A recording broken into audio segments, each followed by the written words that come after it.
Okay, let's jump right in. When most people think about federal contracting, they picture this impossible maze of red tape, right? But what if I told you to flip that idea on its head? What if it's not a maze at all, but actually a clear roadmap to some serious growth for your business?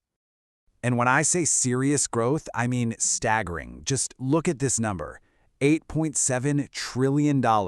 That's what the US government is set to spend in a single year.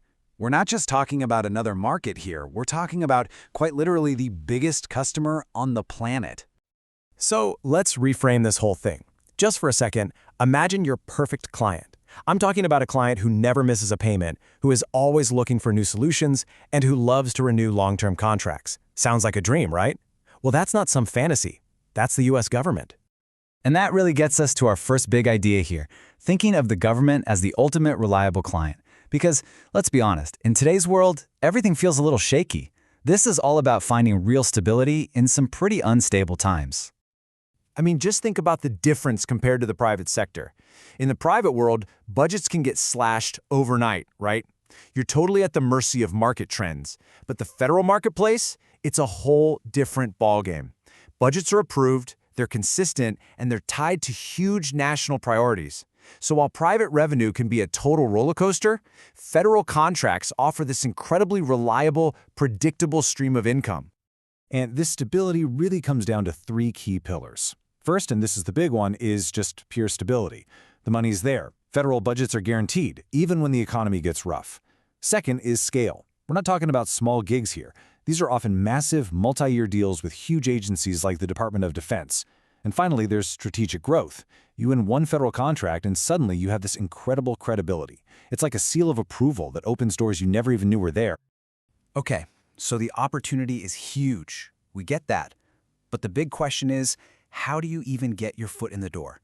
Well, let's break it down into some really simple, manageable first steps. All right, first things first, you have to get to know this website, sam.gov. I know, the name, System for Award Management, sounds super official and a little intimidating, but don't worry about that. Just think of it as the one and only front door for doing business with the government.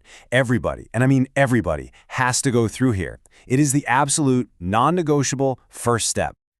So what does that look like? It's really just a three-step checklist. Step 1, get your identifiers. You'll need something called a DUNS number. Think of it like a social security number for your business. Step 2, you take that number and officially register on sam.gov. That creates your profile, and they'll automatically give you a cage code, which is your special government ID. And finally, step 3, define your niche. You'll pick from a list of codes, they're called NAICS codes, that tell the government exactly what you do. And boom, that's it.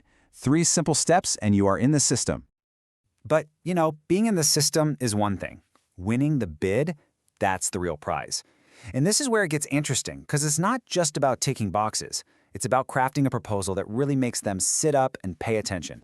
So a winning proposal really has 4 parts that tell a whole story. Your technical approach basically says, yeah, we get the problem and we know how to fix it. Your past performance is your proof, saying, and by the way, we've done this before. The management plan is where you promise we can get this done on time and on budget. And finally, your price needs to show that you're offering the best overall value, not just that you're the cheapest option. It's a balancing act for sure. And out of all of those pieces, I want you to really focus on one: past performance. It is everything.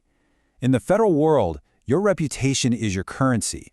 It's the number one thing that builds trust and helps you win the next job. Because for them, what you've already done is the absolute best predictor of what you're going to do. Okay, so you did it. You won the contract. That's huge. Congratulations. But the celebration is short, because the real work, the work that builds that rock-solid reputation, starts the second that ink is dry. This is where we shift from just winning the award to absolutely nailing the execution.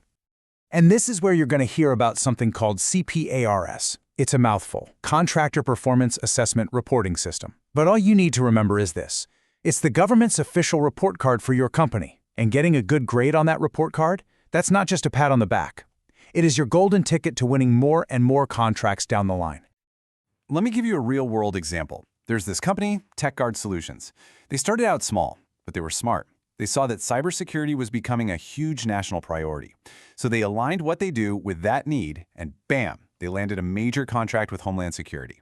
And by doing amazing work, they went from being just another vendor to being a true strategic partner. That's the goal right there. So, how do you get those A+ CPAR scores? It really boils down to 3 simple pillars of reliability. First, consistency. Just do what you said you were going to do, every single time. Second, proactive compliance. You got to know the rules of the game. That's the thing called the FAR, the official rulebook, and you got to stay on top of them. And third, strong relationships. Talk to your contracting officer. Be open. Be transparent. It goes a long, long way. And if you can do all that, if you can follow this path, you get to the final and most exciting part of the journey. This isn't just about being a good contractor anymore. This is about becoming a true leader in your market, an authority in your field. See, at this point, your whole mindset shifts. The goal isn't just about winning the next contract. It's about using every single win as a stepping stone to build a real legacy of leadership. We're playing the long game here. And what does that journey actually look like? Well, check this out. In year 1, maybe you land your first small win. You prove you can do the job. A couple years later, by year 3, you could be a prime contractor, running the show on bigger projects. Give it 5 years, and now you're a strategic partner, actually helping agencies shape their solutions. And then, 7+ years in, you're an industry authority. People look to you for guidance. It's a pretty amazing evolution. Now, if you're sitting there thinking, yeah, that sounds great for some giant corporation, I want you to look at this. $154 billion. That's how much went to small businesses alone in 1 year. This isn't just a game for the big guys. The system is literally designed to give smaller players like you a real shot. So that really brings us to the final question. Your business, it already has a mission, right? You know what you're trying to achieve. So the real question is it time to align your mission with the nation's?